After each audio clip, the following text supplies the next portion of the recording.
Yo venía con esta idea de la búsqueda de la verdad y de poner los hechos primero, y termino trabajando en un suplemento en el cual todos los meses el gerente editorial nos bajaba una línea respecto a cómo había que escribir para cada provincia, de acuerdo a la pauta que ponía el gobernador. Miro mucho afuera a ver qué pasa, qué se está publicando en España. Caparrós es otro referente. Me interesan mucho las miradas que tienen las personas que no están embanderadas. El límite de la corrupción está en esos lugares, como está también en nuestras vidas. Digamos, cuánto nos corrompemos nosotros también en nuestra vida cotidiana.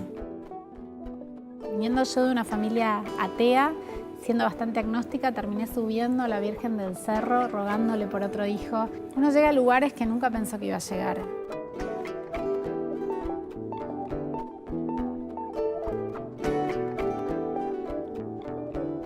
Hola, bienvenidos. Gracias como siempre por asistir a la clase, por compartirla, por difundirla en las redes sociales, por los mensajes que nos llegan, siempre tan cálidos y generosos.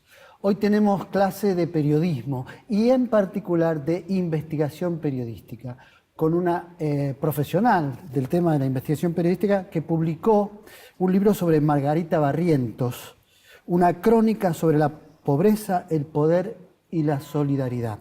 Ella es Luciana Mantero. Luciana, bienvenida. Muchas gracias. ¿Cómo va? Bien, y bueno, la clase es sobre investigación periodística y tenemos que, naturalmente, comenzar por el principio como buen periodista. A ver, el origen de este libro, cómo un periodista decide el tema. En tu caso, ¿cómo fue con Margarita Barrientos y por qué?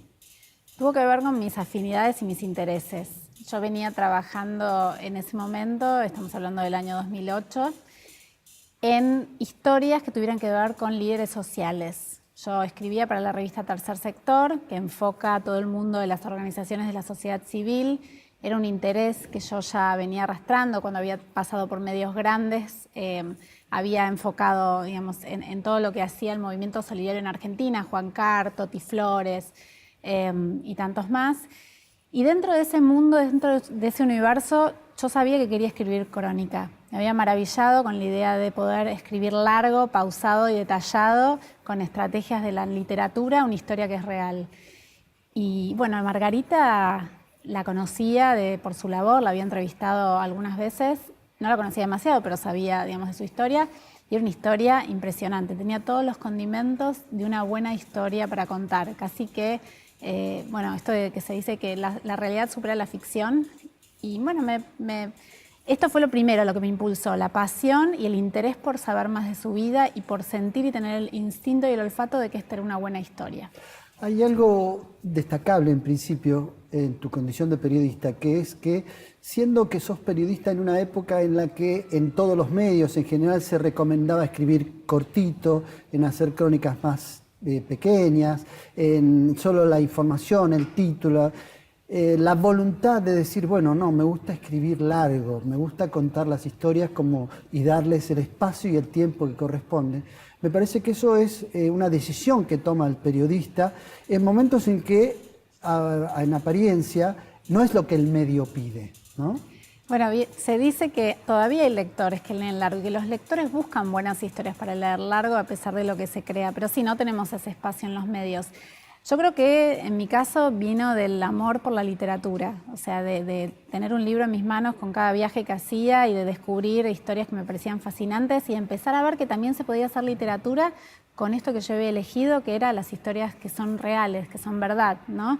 Una crónica, dice García Márquez, es un cuento que es verdad.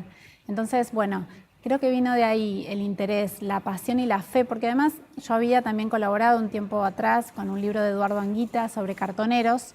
Había escrito una de las 4 historias del libro, coordinado por él, digamos. Él fue como un poco el que me hizo como enamorarme de esto también, entre otras cosas, y descubrí que era el trabajo que más feliz me hacía, que era meterme en el terreno, porque es un trabajo casi antropológico, el de la investigación periodística. Claro. Es como conocer un mundo y meterte de cabeza ahí. ¿Y reconoces de dónde viene tu vocación, esa mezcla literaria, periodística? ¿Cómo la encontraste? ¿Cómo encontraste la síntesis? Siempre me gustó escribir, era naturalmente buena para la lengua, para la escritura. ¿Por influencia familiar, por lectura? Influencia familiar. Mi abuelo se profesores? dedicaba a la literatura inglesa y tu escribía abuelo. poesía. Mi abuelo se dedicaba a la literatura inglesa y enseñaba literatura inglesa y escribía poesía. Y vos tenías naturalmente relación con tu abuelo y con ese ambiente. Sí, mi abuelo era un tipo, los próceres de la familia que todos tenemos, esas personas que vemos así de lejos y que cuando pasan generan como respeto intelectual. Bueno, ese era mi abuelo. Entonces creo que mamé un poco eso. Mi padre me leyó mucho de chica, mi madre también, los dos son profesionales y siempre tuvieron como una inquietud de ¿A qué conectarme. se dedican ellos? Mi mamá es profesora de historia y mi papá es profesor de historia y psicólogo. Entonces había mucha influencia familiar. Sí, yo recuerdo, no sé, Juan sin ruido, mi papá leyéndome las historias del cuento de la selva, del libro de la selva, de Horacio Quiroga, digamos, esas lecturas que van marcándote. Siempre había un libro en mi casa dando vueltas, tenía una biblioteca de chiquita y era viajar, era la felicidad de viajar a un mundo inesperado y también que era mío, digamos, cuando yo empecé a leer, era mi mundo en el que yo me metía con cierta autonomía para conocer cosas distintas. Y bueno, esto me llevó al periodismo y después encontré un poco la conjunción de estos dos mundos que yo amo, que son la escritura y la realidad. ¿Y cómo fue ese tránsito de la lectura en casa a... ¿Tuviste influencia en el colegio, profesores? No tengo tanto recuerdo de haber tenido influencia en el colegio. Sí recuerdo una escena de un primer cuento que nos piden en 7º grado que escribamos y donde la maestra lee mi cuento como una especie de ejemplo de lo que había que hacer y yo siento una sensación de felicidad y reconocimiento y alegría y creo que por algo me lo acuerdo después de tantos años, ¿no? Tal vez fue la primera vez que él me dijo, mirá qué bien escribís. Bueno, por ahí venía por ese lado. Escribo tan bien como tan mala soy en las matemáticas. Evidentemente mi vida iba por ahí y no por las matemáticas. O sea, que después del secundario decidís claramente qué querés estudiar. Sí, yo tenía la psicología y el periodismo por ahí dando vueltas. Al periodismo yo le unía un poco esta idea del justiciero, ¿no? Del Quijote empuñando el micrófono en busca de la verdad, que después esto se fue un poco desmoronando con mi paso por los grandes medios, aunque tuve experiencias muy buenas, pero en un momento decidí correrme de la coyuntura. Pero desde el secundario venía con la idea de que algo relacionado a las letras, a la escritura. ¿Y decidiste ir a la universidad? Estudié comunicación y TEA. Y en la escuela TEA. Y en la escuela TEA. Cuando vos decís esas experiencias en los grandes medios, que, digamos, formada para la búsqueda de la verdad, haces la experiencia ya laboral en los grandes medios, ¿qué pasa?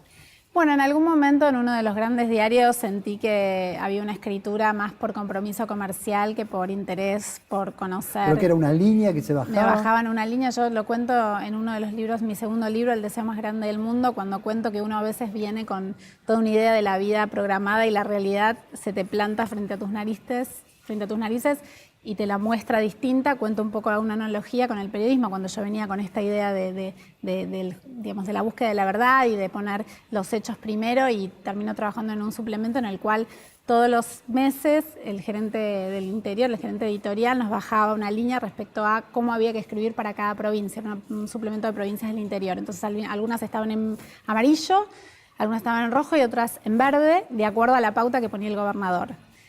Bueno, a los avisos comerciales que la gobernación le ponía al medio, eso determinaba que se hablaba bien, más o menos, o mal. Exactamente, digamos. No solo eso, ahora, sino esto es una revelación dicha por una periodista que tuvo esa experiencia. Me imagino yo a los espectadores ahora oyendo esta conversación, esta clase de aprendizaje sobre cómo funciona el periodismo, diciendo, bueno, ¿y a quién le creo entonces? Hoy como lectora, además de periodista, como lectora, ¿qué impresión tenés de los medios? Yo no quiero generalizar. No quiero ser taxativa respecto a que, de hecho, en Argentina se hace muy buen periodismo, ¿no? Pero creo que es una lucha permanente frente a la resistencia de los intereses comerciales y la autonomía periodística que pretenden tener muchos periodistas, o incluso cómo nos vamos corrompiendo con el deterioro de los años de la profesión, ¿no? Cada vez se paga menos y entonces un periodista tal vez vive de 10 cosas a la vez y depende de esas pautas de su programa de radio, de su programa de tele, de miles de cosas y eso se va como en un punto socavando.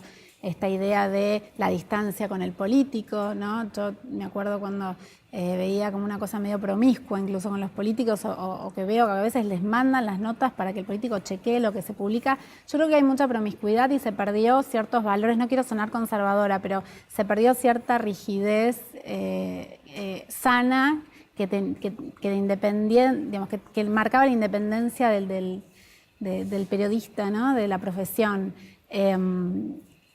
No quiero decir con eso que no haya muy buenos medios haciendo muy buenas notas, pero creo que hay una puja permanente y creo que el deterioro hoy de las condiciones laborales de los periodistas va en detrimento de la calidad de la información.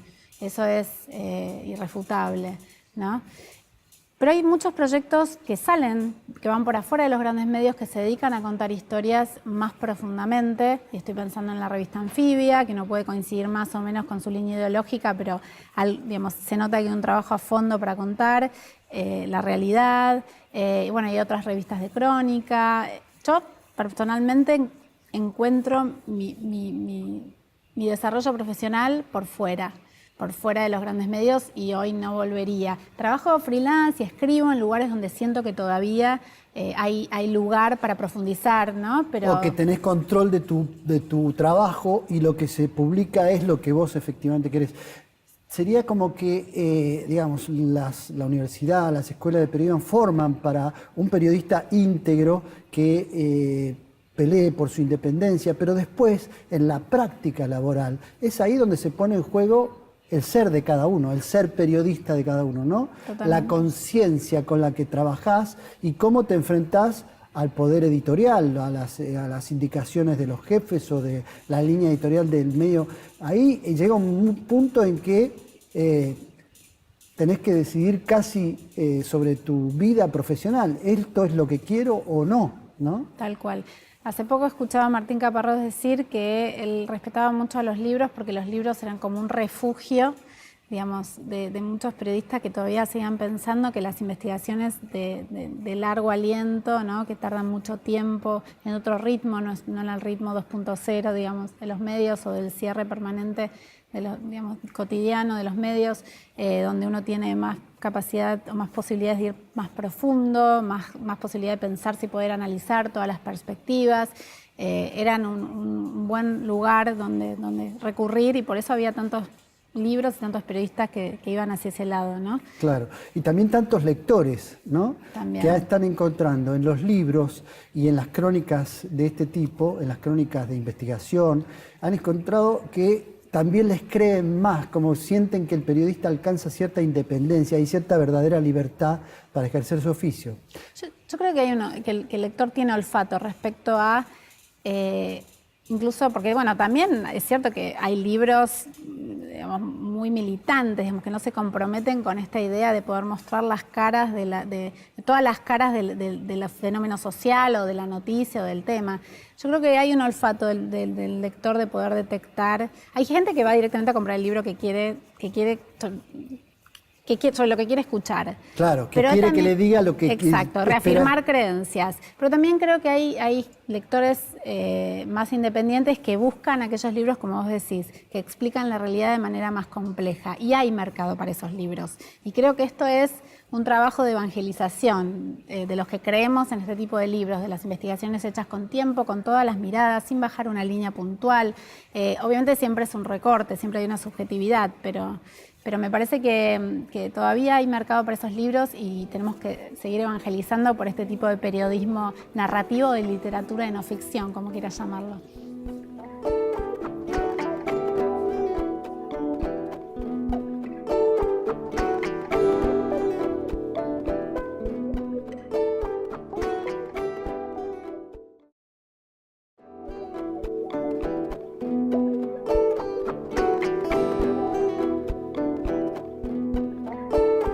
Luciana, el periodismo de investigación tiene mucha demanda hoy y además los periodistas de investigación son muy reconocidos por el público.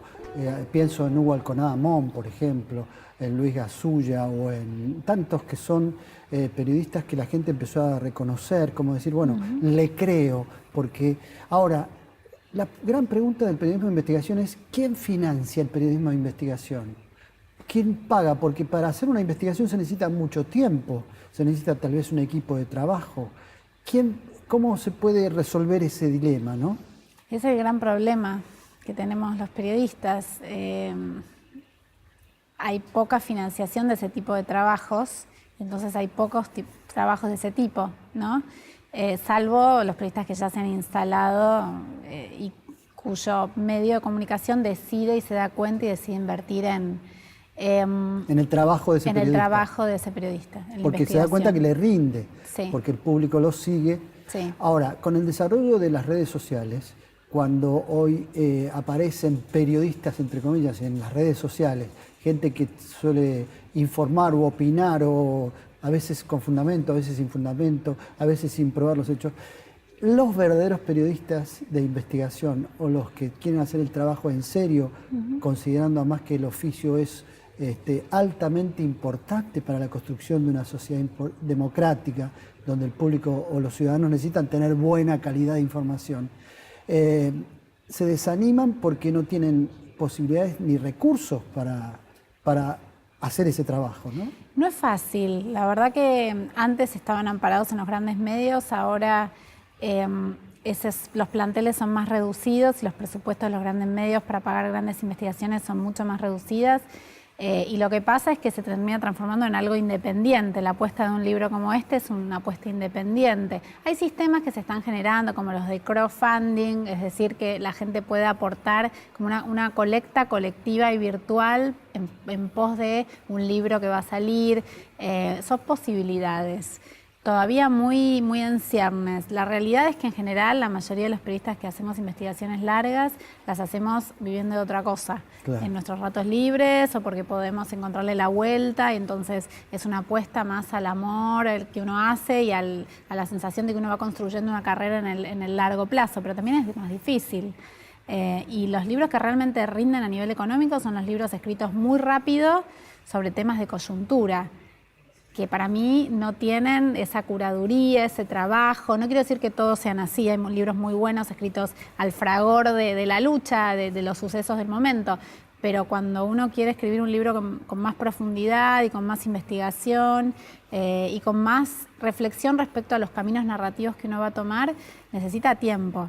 Y probablemente para eso no tenga el dinero para financiarlo, con lo cual realmente es una apuesta al amor que uno tiene por hacer lo que hace.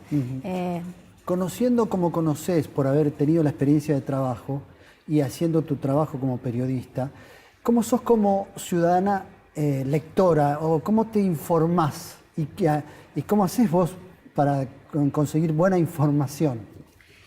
Trato de ver medios diversos, trato de ver medios de todos los colores. Solo leo, la verdad, por internet, casi no recibo diarios en mi casa, 1 o 2 días, pero en general voy directamente a los online. Voy de un lado a otro tratando de ver todas las tapas y tratando de leer la mayor cantidad de notas de distintos colores ideológicos o líneas editoriales. Aún así, como todos, es muy difícil hacerse el tiempo porque estamos bombardeados de información. Yo tengo hijos chicos, además, muy demandantes, entonces me resulta difícil, pero bueno, hago lo que puedo para tratar de ir siguiendo los temas. ¿Y las redes sociales son parte de ese aparato de información tuyo? Sí. Twitter y Facebook sobre todo, pero no vivo conectada a las redes. Es algo que a mí particularmente me publico más de lo que leo. Digamos, lo uso más como un canal, yo personalmente lo uso más como un canal para conectar con potenciales lectores, para contar lo que estoy haciendo de mi trabajo, que para informarme o para leer, por un tema de falta de tiempo. En realidad, me gustaría estar más tiempo mirando porque sé que las cosas interesantes se cocinan ahí. Claro. Pero bueno, estamos como todos muy tironeados con la sobreinformación y la necesidad de alguien que seleccione, casi como una curaduría de todo eso que hay en la red. Creo que por eso también hoy uno cree más en las personas y entonces vas mirando, bueno, voy directamente a Facebook a ver qué publicó esta persona que me interesa, confío, y suele publicar artículos interesantes. Y como lectora de libros de investigación o de materiales de investigación, ¿seguís a alguien en particular? ¿Quiénes son tus autores favoritos?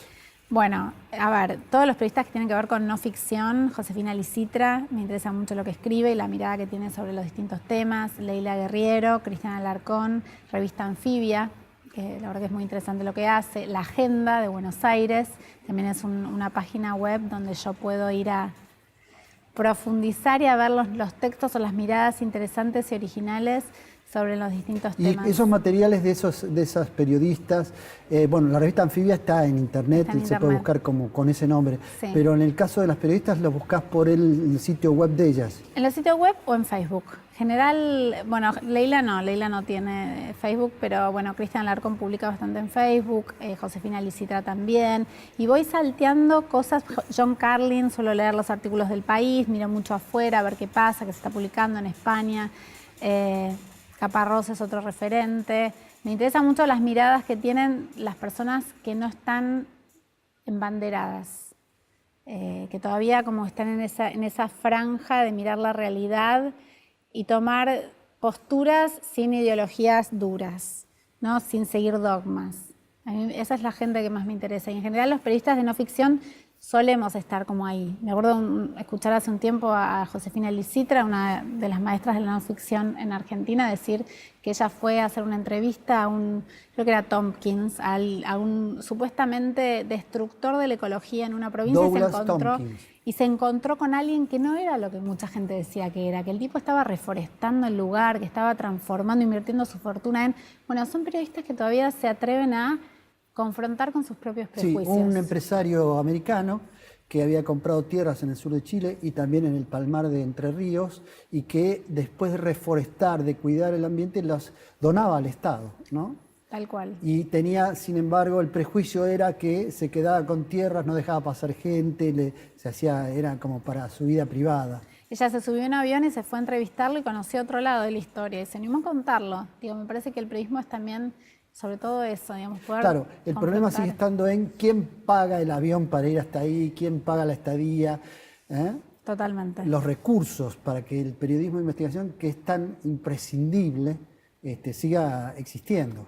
Es un gran tema que termina siendo elitista la cuestión, porque, bueno, a mí, por ejemplo, hace poco me dijeron, venite a Santiago del Estero a hacer una investigación. No pude ir, voy a ir el año que viene, pero bueno, va a ser una apuesta personal, pero yo puedo hacerlo. Otra persona que trabaja full time porque vive de eso no puede. O puede ocurrir, como te pasó en ese medio, donde los gobernadores pagaban o no pagaban, te puede ocurrir también que a un periodista le ofrezca a un gobernador decir, bueno, venía a hacer un trabajo a la provincia sobre lo bien que estoy gobernando esta provincia, ¿no?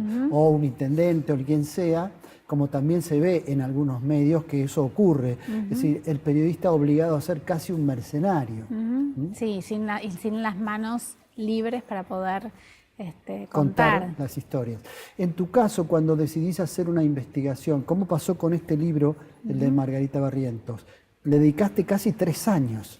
Sí, fueron un total de 3 años, 1 año y medio en el terreno, yendo 2 o 3 veces por semana. En ese momento yo trabajaba freelance y trabajaba con poca carga horaria, así que podía manejar mis tiempos.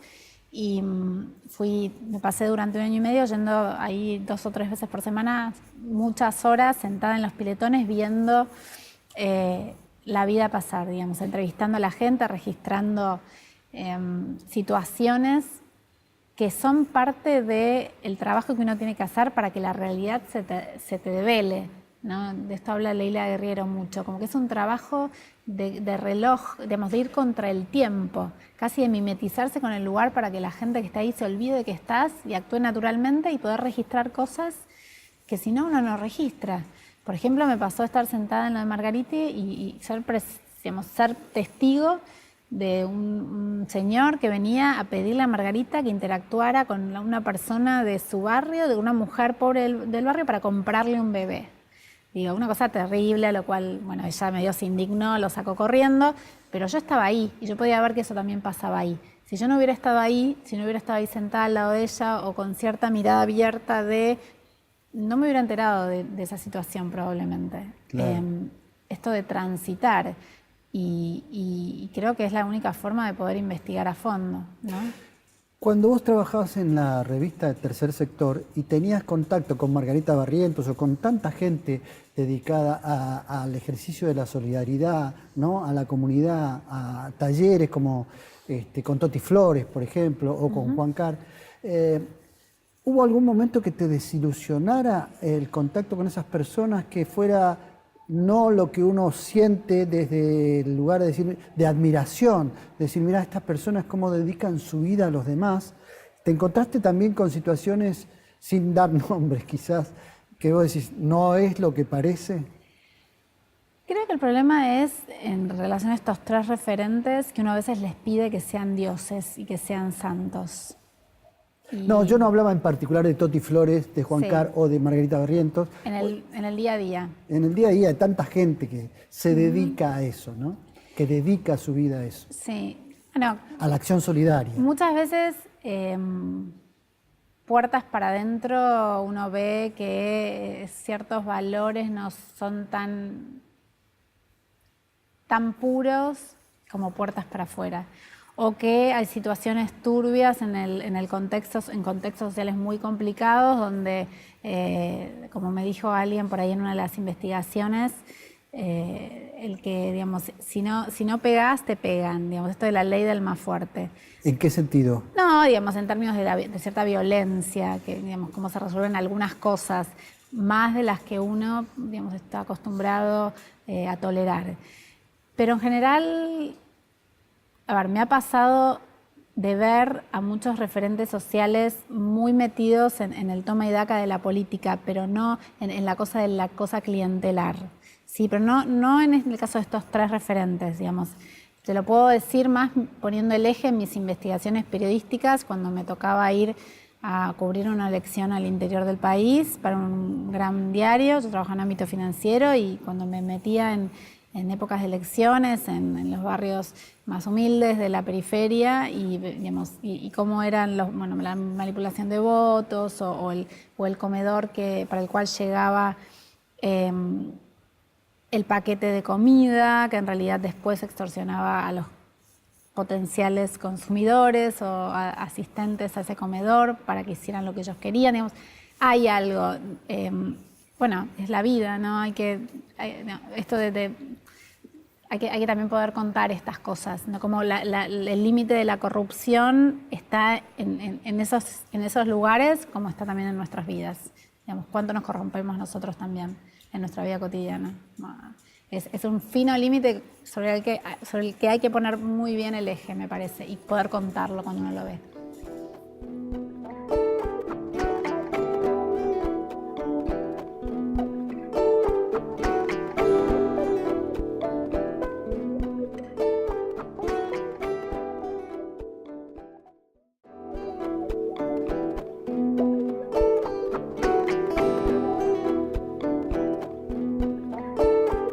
Luciana, volviendo a Margarita Barrientos, entonces decidís que es ella, decidís que vas a Los Piletones. ¿Cómo se inicia una investigación de este tipo que va a demorar casi 3 años?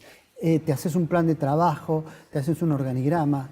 ¿Cómo trabajás vos? Lo primero fue ser muy sincera con la protagonista del libro, con quien yo iba a tener que sostener toda una relación durante mucho tiempo respecto a lo que iba a ser este libro, que iba a ser un libro que la mostrara como era, que no le endiosara, digamos, que no la santificara, tampoco que la demonizara, que yo iba a hablar con la gente que la quería y con la gente que no la quería, que le iba a mostrar en distintas situaciones, que iba a sacar mis propias conclusiones y que sobre todo iba a ser muy, muy sincera y muy, muy fiel a lo que yo veía o podía probar. Después... ¿Qué respuesta te dio ella frente a ese planteo? La verdad que le entusiasmó mucho la idea del libro y confió. Confió en que iba a ser un libro justo. ¿Qué pasa con un periodista si el protagonista te dice, la verdad no me interesa? Y ahí tenés dos caminos, o no hacer ese libro o hacerlo con ese personaje de espaldas, entonces tenés que hacerte toda una red de informantes. Es más difícil, es mucho más difícil. No, porque además en principio había que respetar la voluntad de una persona que no quiere que se cuente su vida o que no quiere que se hable de su vida. Bueno, ahí hay un tema, porque no es necesariamente, una persona no tiene que dar el consentimiento para que se publique algo sobre esa persona. Digamos, de hecho, recuerdo un caso de Martín Sivak, que escribió una biografía sobre Mariano Grondona, y Mariano Grondona no quería que se publique. Digamos, es cuando se pone eso de biografía no autorizada. Claro, exactamente. Obviamente que uno tiene que respetar a la persona respecto a no querer hablar con uno, y eso, bueno, está en todo su derecho. Yo, por suerte, obtuve el consentimiento y fue un trabajo cotidiano conjunto y muy codo a codo con Margarita respecto a que ella me abrió lugares que no le había abierto a nadie más. El trabajo comienza con grabarle la historia. El trabajo comienza entrevistándola cuando yo la veía que estaba con la receptividad suficiente y el tiempo suficiente para darme esa entrevista. Pero en principio vos ibas todos los días a los piletones. Yo iba 2, 3 veces por semana, de acuerdo a la semana. Llegaba, saludaba, iba conociendo a los personajes, los iba entrevistando a las personas que ayudan, a las cocineras, a las maestras del jardín, a quien, digamos, dirige un poco el lugar, su mano derecha, y iba, bueno, a los beneficiarios de su obra, a la gente que va a comer, al comedor Los Piletones. Y los iba entrevistando a medida que tenía acceso y que ellos los veía con tiempo y disponibles. Iba registrando y entendiendo quién era quién y qué lugares ocupaban y cuán cerca estaban de Margarita. ¿Y fue cambiando la idea que tenías inicial a medida que avanzaba el tiempo y la conversación con la gente? Digamos, ¿tenías algún prejuicio que fue modificándose por los hechos? Mira, en función... Cuando empecé la investigación, tal vez pensé que era como un equipo más cohesionado, el que existía ahí en la fundación. Fui viendo como que había mucha rotación de gente que trabajaba.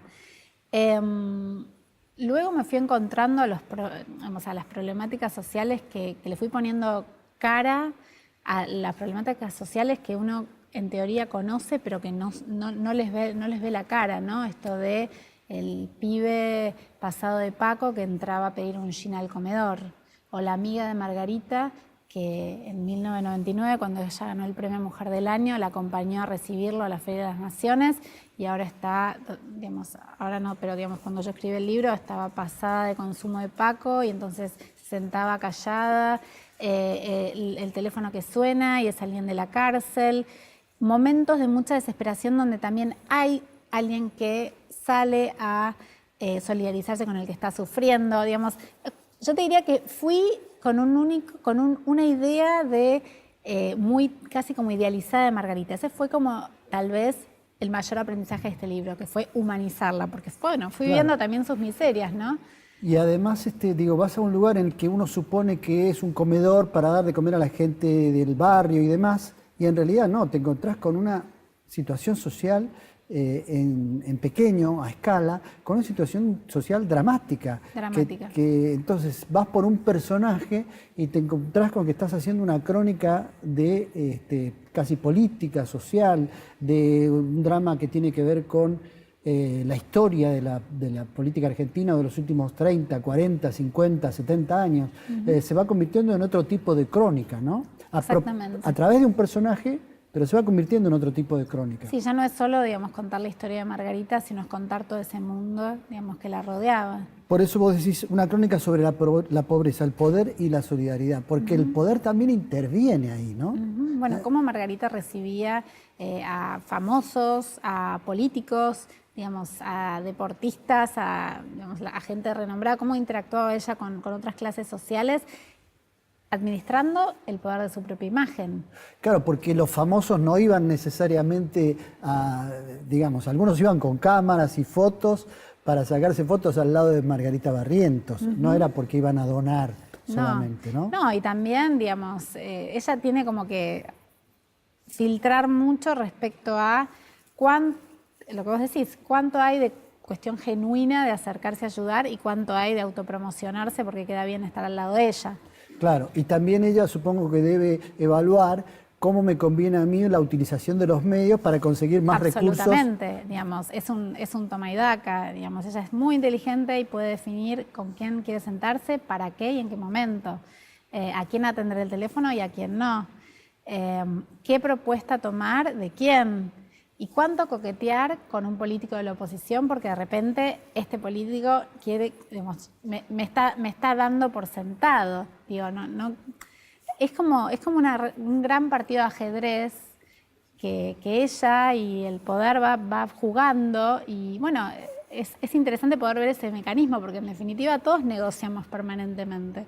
¿Y vos te das cuenta cómo ella iba creciendo la figura de ella públicamente? Sí, sí, y yo fui registrando historias de su pasado que eran muy interesantes de ver las decisiones estratégicas que ella iba tomando.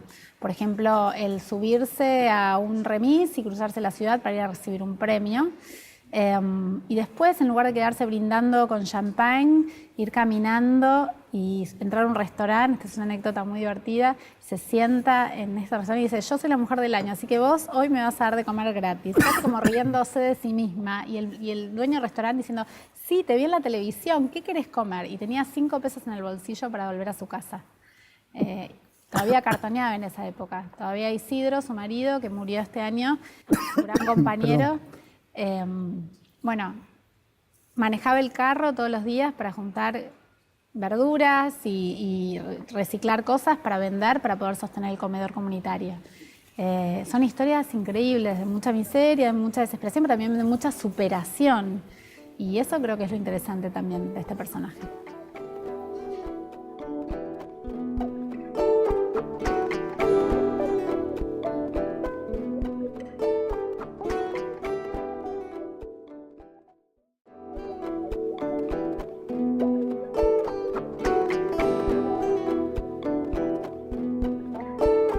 Luciana, después de ocuparte de un personaje como Margarita Barrientos, que te llevó casi 3 años, publicaste ahora un nuevo libro, recientemente, que es casi una investigación sobre vos misma, que se llama El deseo más grande del mundo.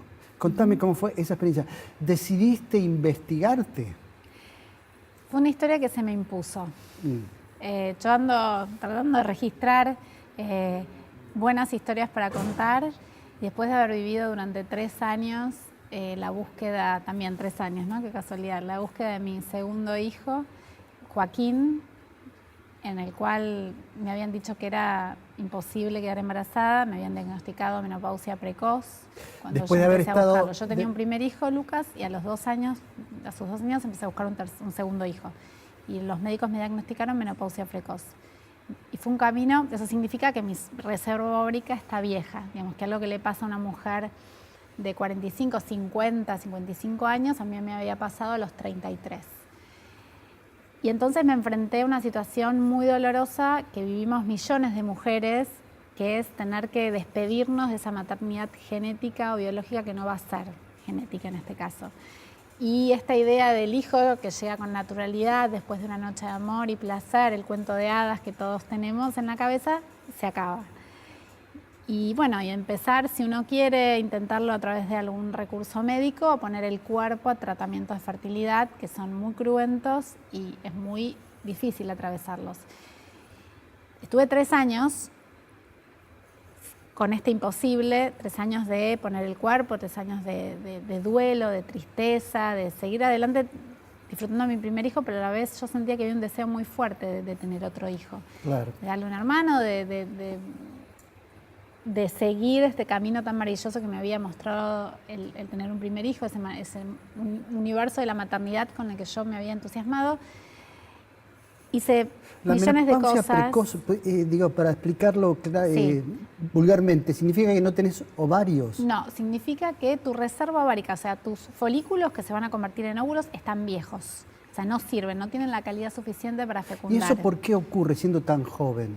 No hay una explicación. La mayoría de las explicaciones tienen que ver con una enfermedad autoinmune, con una reacción autoinmune de tu propio cuerpo. Y podés recibir una donación. Y la opción es tener un hijo por ovodonación, es decir, que una mujer te done un óvulo, se fecunde ese óvulo con el espermatozoide de tu marido y vos lo engendrás en tu panza, si es que no tenés ningún problema en tu útero.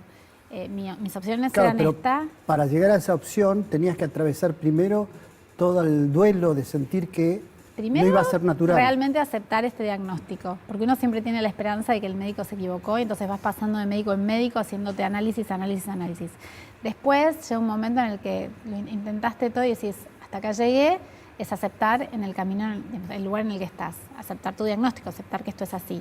Y después, bueno, en mi caso, decidir qué quería hacer, empezar a duelar esa maternidad genética que no iba a ser y decidir si yo quería, digamos, tener otro hijo con estas técnicas, ¿no? Y todos los fantasmas que eso implican para cualquier mujer. No es fácil, es una decisión que hay mujeres que se lo toman, digamos, más o más natural o sin menos rollo o drama, pero muchas de nosotras fantaseamos respecto a ese óvulo de quién va a venir. ¿Yo seré la madre o seré esa otra mujer que donó el óvulo? ¿Tendrá mi sonrisa o tendrá la sonrisa de la otra? Digamos, todos estos fantasmas que uno tiene que ir como desgranando en espacios adecuados como terapias psicológicas, y es súper común. Nacen 1.500 chicos por año de ovodonación. O sea, te estoy hablando de un número muy alto, de los cuales no a todos les dicen la verdad. No todas las mujeres que toman esas decisiones atraviesan estos duelos como se debe, ¿no? Muchos se esconden debajo de la alfombra. Yo sentí que había atravesado un camino, porque además después de todo esto, cuando a mí me decían que era imposible que quedara embarazada, y yo empecé, a ver, para que te des una idea, viniendo yo de una familia atea, siendo bastante agnóstica, terminé subiendo a la Virgen del Cerro, rogándole por otro hijo. Bueno, uno llega a lugares que nunca pensó que iba a llegar, porque nadie te prepara para sufrir la infertilidad. Frente a todo esto, cuando yo solté y decidí que esto era lo que me había tocado y sentí que la posibilidad de la donación de un óvulo era otro final feliz, estaba la opción de adoptar también, pero en Argentina es muy largo cuando uno quiere un bebé, además yo ya tenía un hijo. Cuando yo tomé esta decisión y empecé este camino hacia la donación, quedé embarazada naturalmente, contra todos los pronósticos de todos los médicos. Entonces esto impredecible y misterioso que tiene la llegada de la vida y la ciencia de la fertilidad, que no es una ciencia exacta, sino de probabilidades. Bueno, era una gran historia para contar. Y además yo me daba cuenta que había muchísimas mujeres atravesándolo, porque cada vez que yo lo hablaba, todos conocíamos a alguien, una prima, una sobrina, una compañera de trabajo. Y entonces dije, esto es un libro. Y me puse a investigar. No solo conté mi historia en este libro, que la cuento en primera persona, sino las historias de otras 9 mujeres a quienes también les costó la maternidad, con distintos finales, con distintas opciones, con distintas miradas. No, que no todas historias que terminaron bien como la tuya. De hecho, hay dos de las protagonistas del libro que siguen buscando todavía. Y hay una mujer que terminó adoptando, otra que terminó siendo madre por donación de espermatozoides, madre soltera por elección. Hay otra mujer que terminó siendo madre, bueno, por tratamientos, después de varios años. La idea era mostrar esa complejidad y ese difícil camino de la búsqueda de la maternidad, donde cada una tiene que encontrar su fórmula, donde no hay una fórmula preestablecida de qué es lo que uno tiene que hacer, pero todas vivimos lo mismo, todos vivimos en sentimientos muy imagino encontrados. Después de una publicación de un libro así, de una investigación de este tipo, de contar historias tan crudas, tan reales, te habrás encontrado con que la devolución es extraordinaria, la sensación de que alguien cuenta lo que tantas mujeres sentían, ¿no? Increíble. Y que en general no se hace público, no se cuenta en público. Es increíble, la verdad que desde que salió el libro El deseo más grande del mundo en el 2015, no dejo de recibir mensajes, cientos de historias de mujeres y hombres en todo el país, incluso en otros países. De hecho se tradujo a Italia, ¿no? Se tradujo al italiano el libro y ahora estamos viendo a ver si se traduce al inglés también. Impresionante la repercusión del libro, porque muchas personas, como vos decís, sentían que estaban muy solas en esto. Entonces, ver cómo alguien le ponía en palabras esto y sentirse reconocidas, les daba alivio. ¿No te sorprendió el hecho de decir, bueno, en tiempos en que todo se cuenta, las vidas privadas se cuentan y se exponen de un modo en las redes increíble, ¿por qué de estos temas en particular siempre hay una resistencia a hablarlos en público? Creo que tiene que ver con reconocerse falible. No sé.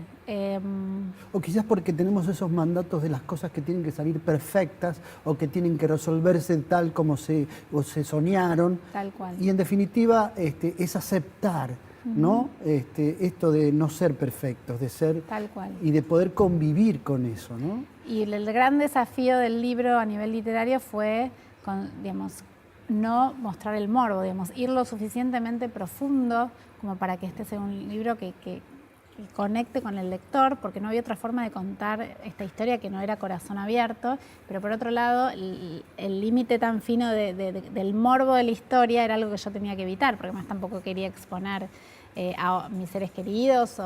Claro. Y creo que encontré un límite que está bien, que es, digamos, hay un personaje que soy yo misma, que es real, que cuenta sus dudas, sus cavilaciones, sus contradicciones, sus prejuicios, sus ideas alocadas, pero bueno, siempre va para adelante encontrándose con otras mujeres que le van enseñando cosas, ¿no? Claro. Hay una relación que hago yo, y me hago cargo de eso, entre el título, que me parece muy potente, El deseo más grande del mundo, y con algo que has contado y que tiene que ver con tu deseo de tan niña de escribir.